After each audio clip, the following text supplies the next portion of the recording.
To our other top story, where today marks 1 year since a deadly tornado hit the town of Greenfield, killing 5 people and injuring 35 others. A year later, the town is still recovering.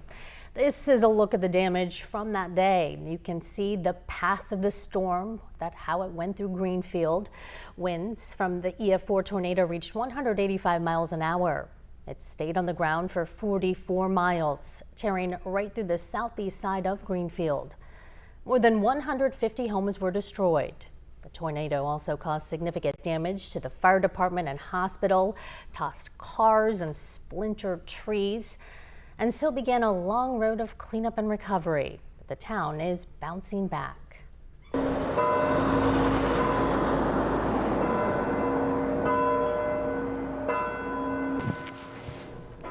Greenfield is marking the anniversary with a bell ringing. You hear it starting at 3:40, the time the tornado hit the community.